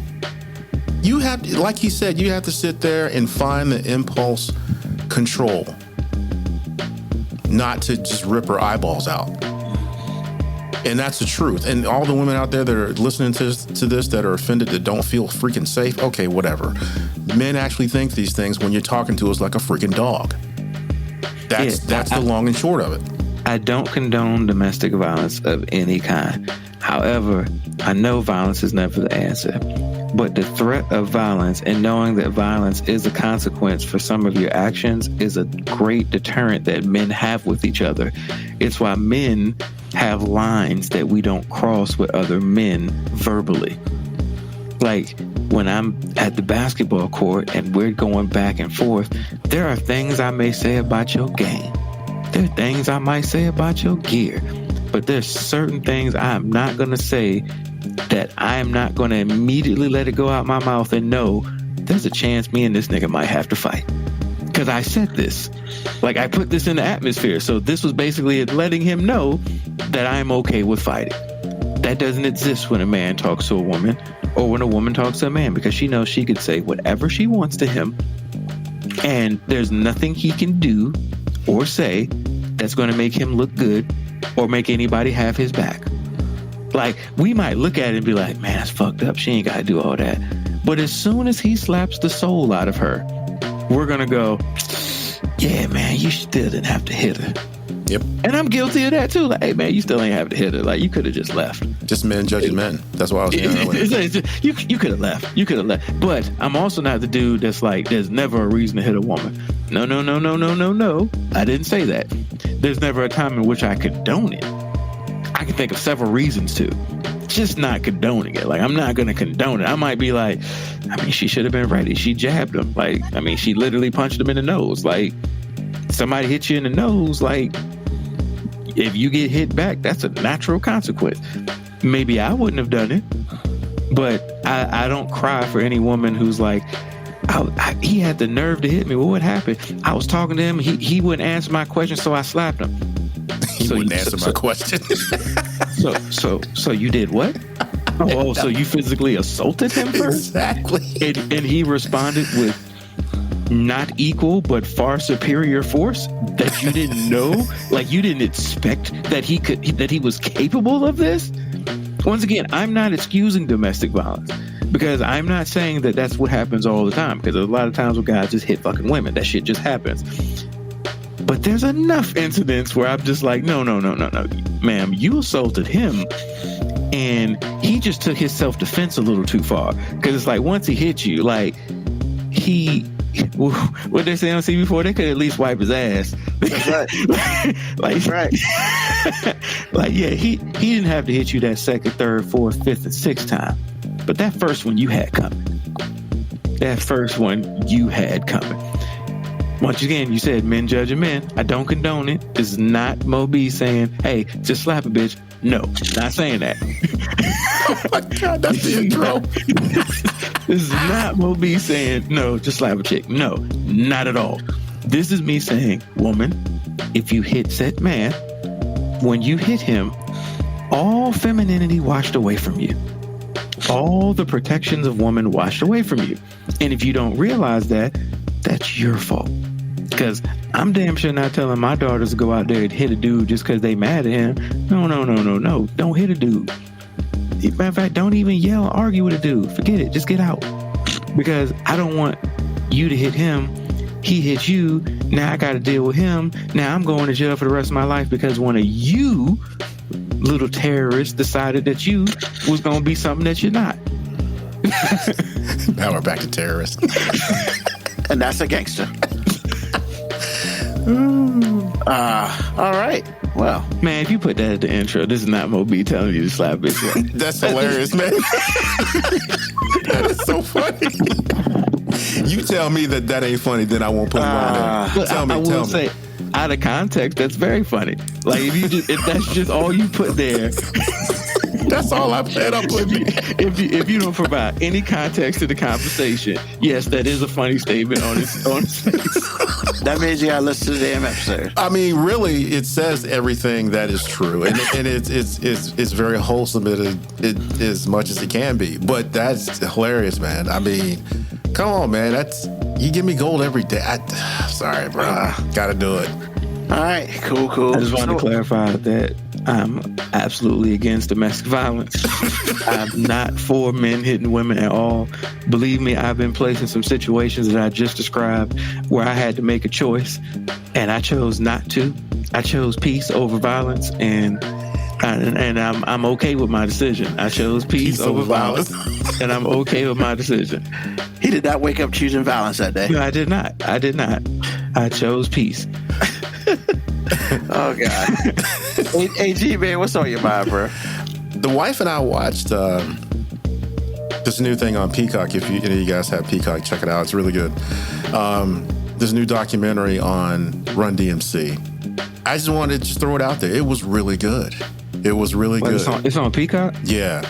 I might dabble with that then. Yeah, man. Like I said before, it was a simple statement. It was really good. They were far more impactful than WuTang. Oh my goodness! There we go with that. Yes, I believe that to be true. Yes, they were. But it goes through. Who they were. It was kids, who they were when they met, and the whole arc of their career. And obviously, the saddest part was, they had to go over when Jay was killed and all that, which still bugs me. But if you're a hip hop head at all, especially if you're between 40 and 60, you should check it out. It's really, really good. Very well done. Awesome. Is that what our target age group is? 40 to 60? Is that for Run DMC? Yeah. I'm talking about for our show. Is our target age group 40 to 60? Ruben, do some damn research. Do your job. I think we can go a little younger, maybe 30s. Yeah. Maybe 30? No, it's about 40 to 60. Is it? Okay. Yeah. So we officially are the podcast of the old head. Oh, you know what my wife said today? Piggyback on what you just said. She said, you know what, boo? This November, your birthday, we can get into one of those 55 and older neighborhoods. I said, you know what? We old girl. Snap. We old girl. Hey, man, them senior living communities be looking nice, too. Fire. Man. Looking nice, man. They are fine. They are. I mean, they're really expensive, but man, you talking about peace and quiet and no foolishness? Oh my goodness. Yeah.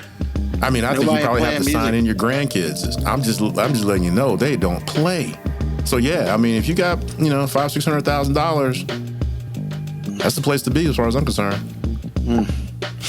Yeah, so we are old, sir. Said all that to say we are old because I'm looking forward to getting my AARP card. I'm leaving a lot of money on the table. Bitch, I already got mine. Stop playing. I just was lazy, man. I got to give him that $45. Yeah, you need to wake up. 45. I paid 16. No, I mean they gave me a deal for like multiple years. Oh, okay. Yeah, man. I haven't really used it yet, but it's there. Come in handy, man. Thank y'all for making me feel young because I'm still quite a ways away from that. No, you're not. You're not. You'll start getting mail really soon. Yeah, when you get 45. Yeah, you mean they be recruiting? They gonna start recruiting? Oh, absolutely. They start recruiting. I got my first ARP mailer when I was like 43. Oh, shit is coming. It is. It's coming in. You're going to go to the mail and you're going to feel young and virile, and you're going to go to the mail, get that, you can be feeling old. I already feel old, so I don't need to go to the mail for that. You're going to feel older. Because I got to come back. Because my mailbox is downhill, so every time I go to get the mail, I feel old on the way back to the house. Like, I'm going uphill now. Woo. Bo B, what's on your mind, bro? Heroes of the hardwood, man. Oh. Heroes of the hardwood. I salute any rec youth basketball coach. I salute you because you're the real MVP out here, man. Out here dealing with officials that take things too personal. Got referees giving technical fouls to people for saying, "Hey, that's a foul." I didn't even know that was a personal attack. That was called for unsportsmanlike today on a referee, on a coach. He said, "Come on, man, you got to call that foul." And they threw him out the game. Really? That's worse than what I saw in the NBA earlier in the week. That's all I heard him say, man. I mean, I don't know if maybe he said something under his breath that the ref heard or something, but I feel like if, as a grown adult person in an athletic endeavor where, you know, tempers are high and emotions are high, if somebody says something that only you can hear, you gotta just keep it moving, man. If I walk past a referee and be like, "That's a badass call, you punk ass bitch," if he's the only one that can hear it, I feel like he gotta be man enough to just take that. Like, he just gotta be like, you didn't have to add the last part, man. I would throw you out of the game if you said that. See, here's the thing, AG. Here's the problem, because you know appearances are everything. So if you've got a coach that the only thing he's saying loud enough for anybody else to hear is, "Come on, man, you gotta make that call," and you walk by him, and then all of a sudden you throw a technical foul, and to nobody else's eyes or ears that person said anything, who really looks like the bitch in that scenario? I mean, you're right about that. I'm just saying, if you're adding in all that. I agree, but my thing is, as a referee, you gotta know, did anybody else hear this? And if nobody else heard this, I need to keep it moving. I need to understand that I'm not a part of the game. I'm supposed to be invisible and neutral. I've got to put on my big boy pants and take my emotions out of this situation. I'm not saying that's what happened today. I'm just saying all I heard the coach say was, "Come on, you got to make that call," and he got thrown out the game. And I was just like, God damn, like, I'm glad I don't actually say anything to the referees for real, because if they heard what I was thinking sometimes. But then again, the referees aren't the real heroes. That's not what we're celebrating. We're celebrating the youth coaches. And this is why I'm celebrating. Any youth coach of a basketball player, male or female, 10 years old or under, I salute you. Because not only do you have to pretend that these kids can play basketball, you have to also deal with the fact that their parents seem to be delusional and think they all can play basketball. You are a hero. You know why you're a hero? Because every day you have to go out here and pretend that your eyes are lying to you, that all of your experience with basketball and all that you know about this wonderful game is wrong. Because clearly this kid that runs 15 steps before he dribbles, he's the next LeBron. Clearly this kid who is facing the wrong direction on the court all the time, looking at the wrong basket all the time, that is the next Steph Curry. You have got to be able to lie to yourself and their parents every day, saying, yes, Jonathan is getting better. Yes, Kimberly has come leaps and bounds from where she was 2 days ago, when she was the worst basketball player I'd ever seen. Now, she's the second worst basketball player I've ever seen, because I saw Jonathan yesterday.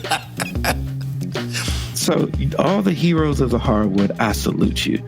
You fuck what Kevin Durant says. I know his mama was great to him, but no, you youth basketball coach, you are the real fucking MVP.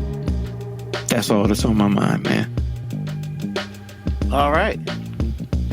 Jesus, man. And WuTang's overrated. Oh, God. WuTang's overrated.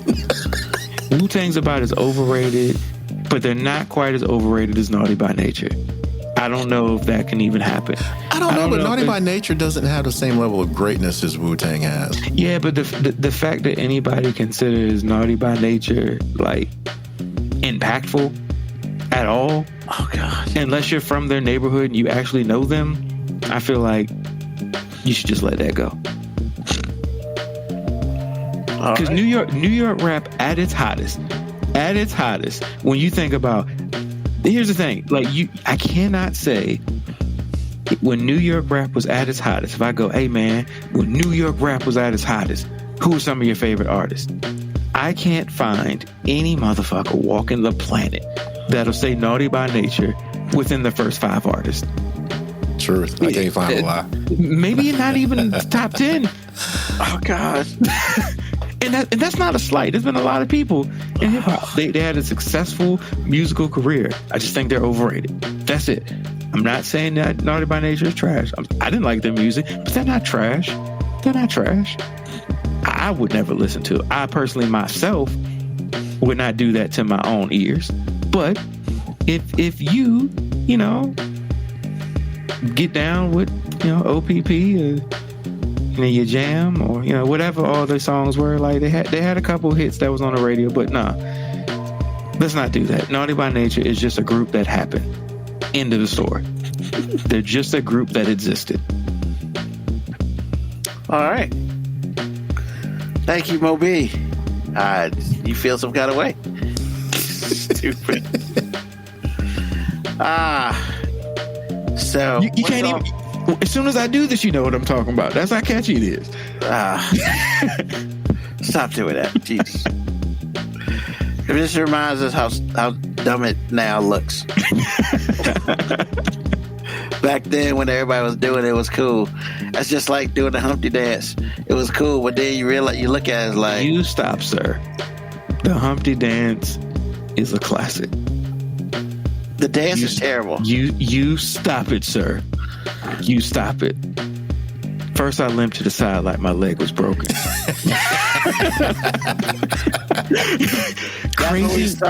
Crazy, whack, funky. Like it's telling you it's terrible. Those were actually lyrics. Crazy, whack, funky. Yeah. It's telling you that was terrible. Jesus. You look like MC Hammer on crack. That's all right, because my body's in motion. Stop it. Don't you disrespect that song. I mean, somebody's got you. That's how we got Tupac, man, doing the Humpty Dance. Actually, we got Tupac on the same song. No.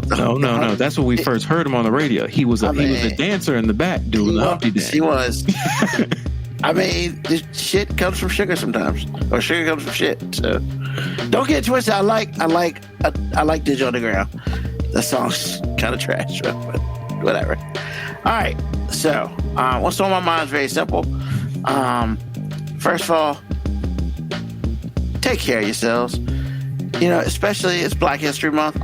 So, I'm not just talking to black men out there or black women. Everybody, go to the goddamn doctor. Like, if you feel shit ain't feeling right, go get your shit checked, homie. Like, you never know what it is. It could be, I don't know, your arm just hurt. It could be, a rotator cuff.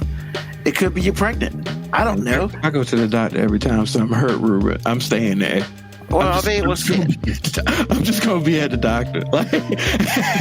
Well, sometimes you got to do what you got to do. And what that reminds me of is some funny shit that I saw the other day. And we've seen this funny shit before. I just feel like revisiting this funny shit because it's funny. Shit. And you put it in mute.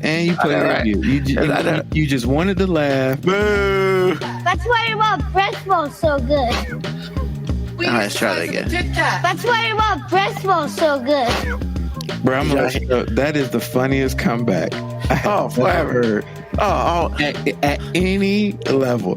I know that whole scene is scripted, and it's still the funniest shit I have ever heard. It's the size of a Tic Tac. That's why your breast smells so good. I'm mad mom just hit dude was like, I wish that was my kid saying that in real life. Like I'm you know how parents like showing their pictures of their kids and stuff. Like I would have that video saved. It just be showing it to complete strangers. Like, yeah, my boy. Let me show you my boy right here. Just I would play that video to anyone who would listen, because I'd be like, I'm so proud of this little motherfucker. I mean, but you know what, man? In the grand scheme of things, let's talk about the other side. The grown ass adult who thought it was cool to fuck with a little kid. Like, really, bitch? That's all you got? I'm not worried about them, because to me, they were sparring with the kid, trying to sharpen his skills. And trying to sharpen his skills. Yeah, they're trying to sharpen his skills, man. And sometimes, the student takes the sensei out, man. Hey, the student takes this. Like, if I'm the person that says that, and that was his comeback, you know what? You have graduated, grasshopper. There's nothing more I can teach you. You know what I'm saying? Like, go out there and conquer life, bro. Go out there and conquer life. Don't refer to me as sensei anymore. Refer to me as equal. Like, we are on the same level now. Like, you are a grand master. I mean, and this coming from somebody whose kids don't have very good comeback skills with joking, so I look at that with even more admiration. That's what I was going to bring up because you're upset that your kids can't get that fire. If my kids could fire back like that, hey man, why don't you do like some parents do? Girls, I need y'all to be like this, and then show them the video. Nah, because see, you can't teach somebody to have that. You either got that or you don't. That's like true. They say about comedic timing, you either have it or you don't. You can sharpen comedic timing, but you can't magically grow it. Like some people that just ain't their bag, and that's okay. My daughters are really good, nice people, and I need to be okay with that. But what they ain't, they not effective verbal counterpunchers. Maybe one day they'll graduate to that. Maybe they'll sharpen their intellect and use their intelligence as their weapon. Because that's what I did. Like, it's really cool when you can insult somebody with big words and only a couple people get it. Like, that's cool to me. Like, that's a level of cool to me. But what that kid did, when you can have a relatable comeback that everybody in the motherfucking audience can say, oh shit, your ass got roasted. I want that. One day I want to go pick up my daughters from some event and I just did hear them with some verbal assault on somebody encounter, because I don't want them to be bullies. Like somebody says a joke about them and they just start rattling off shit. Just bam, bam, bam. I'm just like, I might not even say nothing for a while. I might let us drop some cuss words, some F-bombs. As long as it's funny, I'm going to be like, hey, we'll talk about this cussing shit later. But for right now, you was in your element. You know what I'm saying? Like, I'm not about to break her up once she in her zone. She hot. You got to feed the hot hand. But I would say this, man. When I first met you, I was not a good counterpuncher. I've grown into a pretty decent counterpuncher. I ain't you, but I can hold my own now. Once again, man, like, there's levels, man. There's levels. And that's what I said. One day they can grow into it. But some people just naturally got it. Some people just naturally got it. I mean, that kid's like 9, man. Like, I feel bad. Even though I know he didn't write it, the timing and the execution of that, flawless. Fatality. But yeah, man. Everybody take care of yourselves. Go to the damn doctor. Because, we only got one life on this planet. So, excuse me. We only got one life in this life. Let's do that. We need to end this show because we're going too long. But I do have to ask a question. I do have to ask a question, though. How the fuck did you get Take Care of Yourself in that video clip and merge them and act like they related somehow? Yeah, I was kind of wondering the same thing. I never said they were related. I said, take care of yourself. Then I said, I want to show you some funny shit.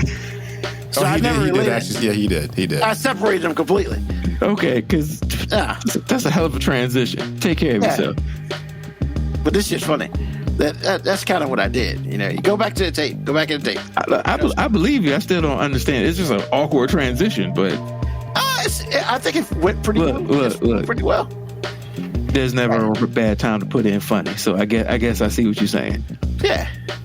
And with that being said, thank y'all for listening to another episode of 5 Minute Warning. I apologize for the 45-minute start.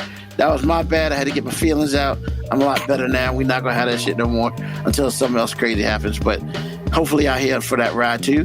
Thank Moby and AG for being on the show. Thank for everybody who spoke today. Thank for everybody who listened and who will be listening on the podcast. Once again, programming note, we will not be here next Sunday because there's a Super Bowl and y'all gonna be watching it, so why don't we watch it too? So we're gonna take next week off, and hey, we'll be back in 2 weeks. Brand new episode, 5 Minute Warning. Once again, tell a friend, tell an enemy, tell somebody about us. We appreciate you. 5minutewarning.com, and also wherever you get your podcast. Once again, thank you to all involved today, and we will see you in 2 weeks. As always, peace, love, hair grease, soul, and deuces.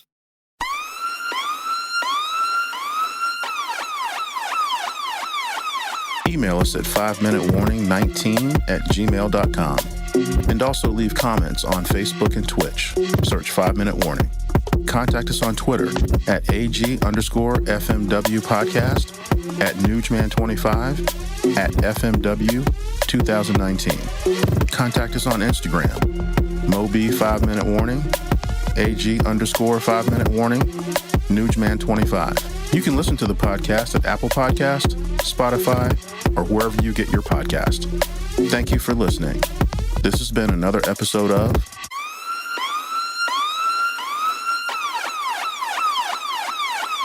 The 5 Minute Warning.